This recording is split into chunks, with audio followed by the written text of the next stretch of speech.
കോളേജിലേക്ക് പോകാനുള്ള സാമ്പത്തിക ബുദ്ധിമുട്ടൊന്നുണ്ടല്ലോ. അപ്പൊ അതുകൊണ്ട് ജുമയ്ക്ക് ഞാൻ തന്നെ പ്രസംഗിച്ചിട്ട് എന്റെ പ്രിയപ്പെട്ട അൻവർ ഉസ്താദ് അള്ളാഹു ദീർഘായുസ്സ് കൊടുക്കട്ടെ, അള്ളാഹു ആഫിയത്ത് കൊടുക്കട്ടെ, നിങ്ങളുടെ നാട്ടുകാരുണ്ട്. അപ്പൊ എന്നോട് പറഞ്ഞു ബക്കറ്റ് വേണ്ട, പുറകെ ഒരാൾ ബക്കറ്റുമായിട്ട് വരും, എല്ലാവരുടെ മുന്നിൽ കൈ കൊണ്ട് ഇങ്ങനെ പോയി മുസാഫത്ത് ചെയ്യണം. അപ്പൊ അവര് തരുന്ന കാശ് വാങ്ങിയിട്ട് അത് കോളേജിന്റെ ആവശ്യത്തിന് വേണ്ടി ചിലവഴിക്കാൻ പറ്റും.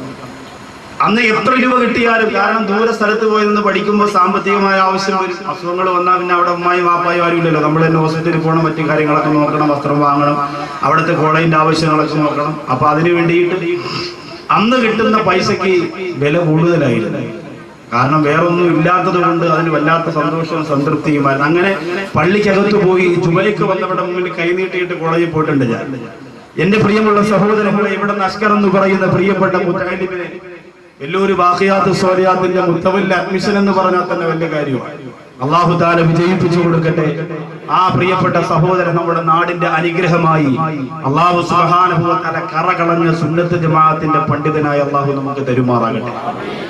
അങ്ങനെ തന്നെ ദുആ ചെയ്യണം. കാരണം ഇന്ന് പണവും പദവിയും ഒക്കെ വരുമ്പോ പലരും പള്ളി അല്ലെങ്കിൽ ദീനീ പ്രവർത്തനങ്ങൾ ആ മേഖലയിൽ നിന്ന് മാറി പുതിയ പുതിയ ആശയങ്ങളിലേക്ക് പോവുകയാണ്. ഉസ്താദുമാരെ തള്ളിക്കളഞ്ഞു, ഗുരുനാഥന്മാരെ ചവിട്ടി തേച്ചു, സുന്നത്ത് ജമാഅത്തിനെ നശിപ്പിച്ചു, പല രീതിയിലേക്കും പോവുകയാണ്. അള്ളാഹു അത്തരം അവസ്ഥകളിൽ നിന്ന് നമ്മെ കാത്തുരക്ഷിക്കുമാറാകട്ടെ. ഹിദായത്തിന്റെ വെളിച്ചം അല്ലാഹു അവർക്ക് കൊടുത്ത് അനുഗ്രഹിക്കുമാറാകട്ടെ. 3 ജുമുഅ ചേർത്തുകൊണ്ട് മുടക്കിയാൽ ഹൃദയത്തിൽ അല്ലാഹു സീൽ വെക്കും. അപ്പോ ചേർത്തുകൊണ്ട് മുടക്കിയാൽ അല്ലാഹുവിന്റെ റസൂൽ പറഞ്ഞു, ലയംദഹിയന്ന അഖ്വാമൻ വദഇഹിമുൽ ജുമുഅ. ജുമുഅകളെ ചേർത്തുകൊണ്ട് മുടക്കുന്നത് സമുദായം അവസാനിപ്പിച്ചു കൊള്ളട്ടെ.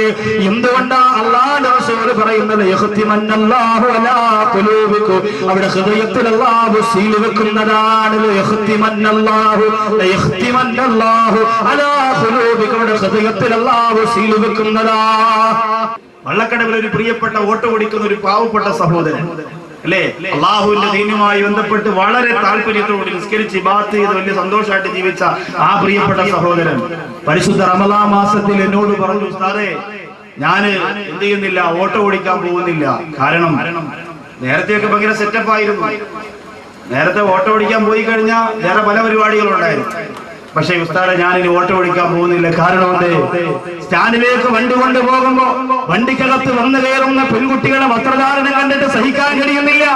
അങ്ങോട്ട് നോക്കിയാൽ നോമ്പ് പോവും, ഇങ്ങോട്ട് നോക്കിയാൽ നോമ്പ് പോവും, സർവ്വതും നഷ്ടമാ എന്ന് പറഞ്ഞ് പൊട്ടിക്കരഞ്ഞ പ്രിയപ്പെട്ട ചെറുപ്പക്കാരൻ പെരുന്നാളിന്റെ സമയമായപ്പോ വന്ന് പറഞ്ഞു, ഉസ്താദെ കഴിയുന്നില്ല. എല്ലാ വർഷവും എന്റെ പ്രിയപ്പെട്ട മക്കൾക്ക് ഞാൻ വസ്ത്രമെടുത്ത് കൊടുക്കാറുണ്ട്, ഭാര്യക്ക് ഡ്രസ് എടുത്ത് കൊടുക്കാറുണ്ട്. അടിച്ചു പൊളിച്ചു നടന്ന സമയമാണെങ്കിലും പെരുന്നാളിന് ഒരു കുറവും വരുത്തിയിട്ടില്ല. പക്ഷേ ഈ വർഷം എന്റെ കയ്യും കാലും നിറയ്ക്കുകയാണ്.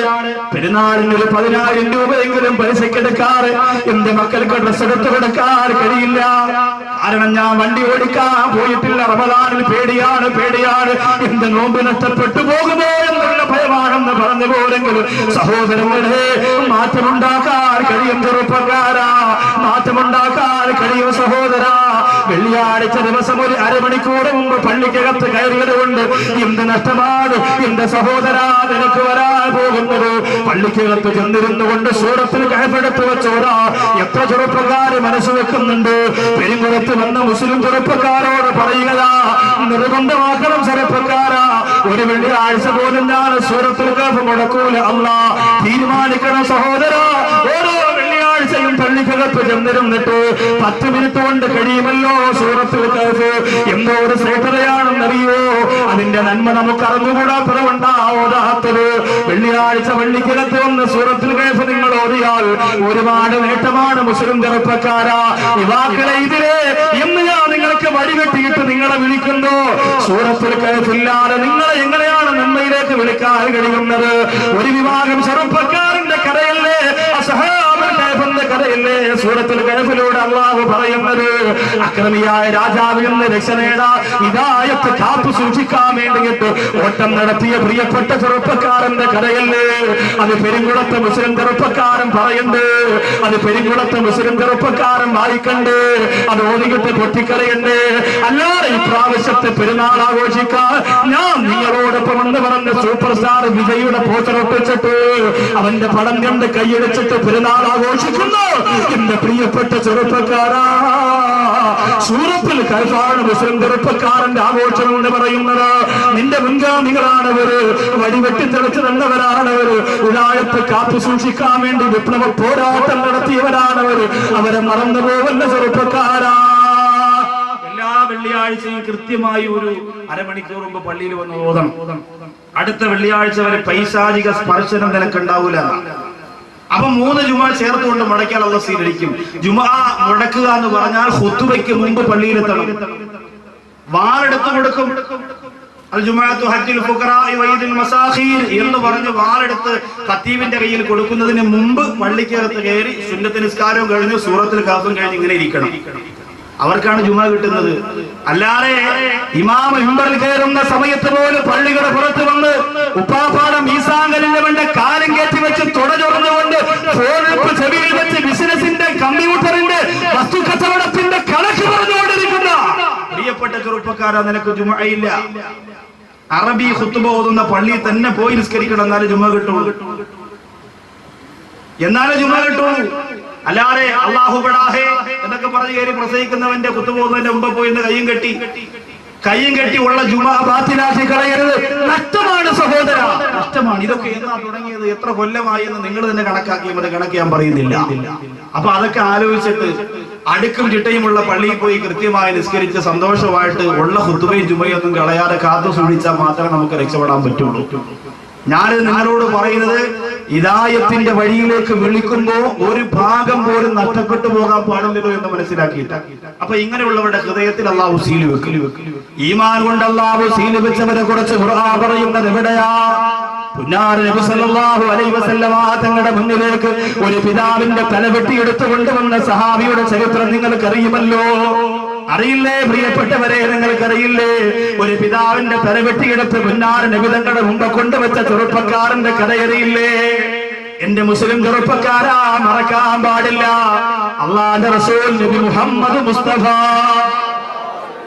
ആവേശമുണ്ട്, സ്വലാത്തിന് ആവേശമുണ്ട്, സന്തോഷമാണ്. പടച്ചവരെ, റാഹത്തോടുകൂടി സ്വലാത്ത് ചൊല്ലുന്ന ഞങ്ങള് മദീന കാണാതെ മരിപ്പിക്കല്ല അല്ലോ. 27 രാവിലെ വിളിക്കുന്നത് മദീനയുടെ മുറ്റത്തിരുന്ന് കരുനാഗപ്പള്ളിയിലെ അബ്ദുസത്താർ എന്ന് പറയുന്ന പ്രിയപ്പെട്ട ചെറുപ്പക്കാരൻ പറയുകയാ, ഉസ്താദേ, എന്റെ ജീവിതത്തിന് വലിയ ആഗ്രഹമായിരുന്നു അവസാന 10 ദിവസം 5 ദിവസം മക്കത്ത്, 5 ദിവസം മദീനത്ത്. അതുപോലെ ഇപ്രാവശ്യം എനിക്ക് വിസ കിട്ടിയിരിക്കുകയാണ്. 5 ദിവസം മക്കയിലായിരുന്നു, വലിയ റാഹത്തായിരുന്നു. ഇനിയുള്ള 5 ദിവസം ഉസ്താദേ ഞാൻ മദീനത്താണ്. ഇന്ന് 27 രാവാണ്. അസ്ർ കഴിഞ്ഞപ്പോ വെട്ടിക്കരന്നുകൊണ്ട് ആ സഹോദരൻ പറയുന്ന മദീനത്താണ്. സൂചി കുത്താൻ ഇടമില്ല. റസൂലുള്ളാഹി സ്വല്ലല്ലാഹു അലൈഹി വസല്ലം തങ്ങളുടെ ഹദറത്തിൽ എന്തോ ഒരു ജനത്തിരക്കാണ് ഉസ്താദേ. ഇന്ന് നേരം പുലരുന്നത് വരെ എന്റെ മുത്തുനബി തങ്ങൾക്ക് വേണ്ടി ലക്ഷക്കണക്കിന് സ്വലാത്ത് ചൊല്ലിയിട്ട് അല്ലാഹുവിനോട് ലൈലത്തുൽ ഖദർ ചോദിക്കുമെന്ന് പറഞ്ഞു പോയ ആ ചെറുപ്പക്കാരൻ റമളാൻ എല്ലാ മാസവും റമളാനായിരുന്നെങ്കിലും അറിയാതെ കൊതിച്ചു പോകുന്ന മദീന കണ്ടപ്പോലെന്ന് പറഞ്ഞു പോരെങ്കിൽ അല്ലാഹുവേ, ഞങ്ങളെ നീ അവിടെ എത്തിക്കാതെ മരിപ്പിക്കല്ലേ അല്ലാഹ്. ഒരുപാട് പ്രാവശ്യം ഉംറയ്ക്ക് പോയവരിവിടെയുണ്ട്, ഹജ്ജിന് പോയവരിവിടെയുണ്ട്. അല്ലാഹുവേ, അത് മുഴുവനും നീ ഖബൂൽ ചെയ്യണേ അല്ലാഹ്. നീയത്ത് വെക്കണം ചെറുപ്പക്കാരാ, ആഗ്രഹം വെക്കണം ചെറുപ്പക്കാരാ. നമുക്ക് പോകണം, മദീനത്ത് പോകണം, മക്കത്ത് പോകണം. അല്ലാഹു അതിനുള്ള ഭാഗ്യം നമുക്ക് തന്നെ അനുഗ്രഹിക്കട്ടെ. അതുകൊണ്ട് സ്വലാത്തിന്റെ വീര്യം കുറയണ്ട. മദീനയുടെ രാജാവ് നബി മുഹമ്മദ് മുസ്തഫ സല്ലല്ലാഹു അലൈഹി വസല്ലമ തങ്ങൾ അള്ളാന്റെ റസൂലിനെ കുറ്റപ്പെടുത്തിയപ്പോ, പ്രവാചകരെ കളിയാക്കിയപ്പോ, പ്രവാചകരെ ചീത്ത വിളിച്ചപ്പോ, പ്രവാചകരെ പരിഹരിച്ചപ്പോ സ്വന്തം ഉപ്പയാണ് മുമ്പ് വന്നുകൊണ്ട് ഇതുപോലെ വിളിച്ചു പറയുന്നതെന്ന് മനസ്സിലാക്കിയ അബൂ ബൈദാ റളിയല്ലാഹു തആല മുത്തു നബി തങ്ങളോട് പറയുന്ന, നബിയേ, എന്റെ വാപ്പ എങ്ങനെ ചീത്ത വിളിക്കുന്ന എനിക്ക് കഴിക്കാൻ കഴിയുന്നില്ല, എന്റെ ഉപ്പ എന്നെ ശകാരിക്കുന്ന എനിക്ക് സഹിക്കാൻ കഴിയുന്നില്ല. അതുകൊണ്ട് മുത്തു നബിയേ, എന്റെ വാളുകൊണ്ട് ഞാൻ എന്റെ പിതാവിന്റെ തല വെട്ടിയെടുക്കട്ടെ നബിയേ. അല്ലാഹുവിന്റെ റസൂൽ പറഞ്ഞു, വേണ്ട ഉബൈദ, വേണ്ട. ആദ്യമായി നിന്നെ ചുവട് വെക്കാൻ പഠിപ്പിച്ചത് നിന്റെ വാപ്പയാണ്. വിരൽ തുണ്ട് പിടിച്ചുകൊണ്ട് നടക്കണമെന്ന് പറഞ്ഞ് പിച്ച വെച്ച് നടപ്പിച്ചത് നിന്റെ വാപ്പയാണ്. വാള് നിന്റെ കയ്യിലേക്ക് തന്നത് നിന്റെ വാപ്പയാണ്. അതുകൊണ്ട് പ്രിയപ്പെട്ട ഉബൈദ എന്ന് പറയുന്നത് പറയട്ടെ, ക്ഷമയോടുകൂടി അവിടെ ഇരിക്കാൻ പറയുമ്പോ അബൂബൈദത്തിന്റെ ഉപ്പയുണ്ടല്ലോ, മാറുന്നില്ല. ഉപ്പ പറയുന്ന ധൈര്യമുണ്ടെങ്കിൽ ഇറങ്ങി വാടാ മുഹമ്മദേ, നീ പ്രാന്തനാണ് സഹിച്ചില്ല ചെറുപ്പക്കാരാ, സഹിച്ചില്ല ചെറുപ്പക്കാരാ. നമുക്കെന്താ റസൂലുള്ളാഹിയെ കുറിച്ചാരെന്ന് പറഞ്ഞാ നമുക്കെന്താ, അല്ലാഹുവിനെ കുറിച്ചാരെന്ന് പറഞ്ഞാ നമുക്കെന്താ? എന്റെ ചെറുപ്പക്കാരാ, എവിടെ കൊണ്ടുപോയി തലച്ചോറ് പണയപ്പെടുത്തി ചെറുപ്പക്കാരാ. പലിശ ഒരുപാട് തിന്നപ്പോ, ഒരുപാട് വ്യഭിചരിച്ചപ്പോ, ഒരുപാട് കണ്ണു കുടിച്ചപ്പോ ഇസ്ലാമിന്റെ ആദർശത്തിൽ നിന്ന് ഓടി ഒളിച്ചു പോയോ ചെറുപ്പക്കാരാ? എന്റെ പൊന്നുപോലെ അബൂബൈദ റളിയല്ലാഹു അൻഹു ചാടി നിൽക്കുകയാ. ഊരി പിടിച്ച ഭാര്യ കയ്യിൽ വെച്ചുകൊണ്ട് നബി തങ്ങളോട് അനുവാദം ചോദിക്കുന്നില്ല. സ്നേഹത്തിന്റെ നായകൻ അനുവാദം കൊടുക്കില്ലല്ലോ. ഒരു ഉറുമ്പിനെ പോലും നോവിക്കാത്ത മുത്തുനബി അനുവാദം കൊടുക്കില്ലല്ലോ. ചാടി നിൽക്കുകയാ. ഉപ്പാടെ മുമ്പ് വന്നിട്ട് പറയുന്നു, ഉപ്പാ എന്റെ റസൂലുള്ള ഭ്രാന്തനാണെന്ന് പറഞ്ഞ്, വൃത്തികെട്ടവനാണെന്ന് പറഞ്ഞു, ആ നാവുകൊണ്ട് നീ മുത്തുനബി തങ്ങളെ ചീത്ത വിളിച്ച എന്റെ വാളുകൊണ്ട് അങ്ങയുടെ തലകാ വെട്ടിയെടുക്കുമെന്ന് പ്രിയപ്പെട്ട വാപ്പാടെ മുമ്പ് നെഞ്ചു വിരിച്ചുകൊണ്ട് പറയാൻ ആവേശം കാണിച്ച ചെറുപ്പക്കാർ ബഹുമാനപ്പെട്ട അബൂബൈദ ജറാഹിന്റെ തല വെട്ടിയെടുത്ത് റസൂലുള്ളാഹിയുടെ മുമ്പ് കൊണ്ടുവെക്കുകയാ. അല്ലാഹുവിന്റെ റസൂൽ മുഖം തിരിച്ചു കാണുന്നപ്പോ ജിബ്രീൽ വന്ന് പറഞ്ഞു കൊടുത്തു, നബിയേ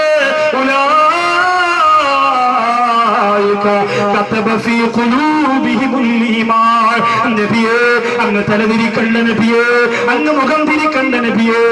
അബൂബൈദയുടെ ഹൃദയത്തിൽ അല്ലാഹു ഈമാന്റെ സീൽ വെച്ചിരിക്കുകയാ നബിയേ.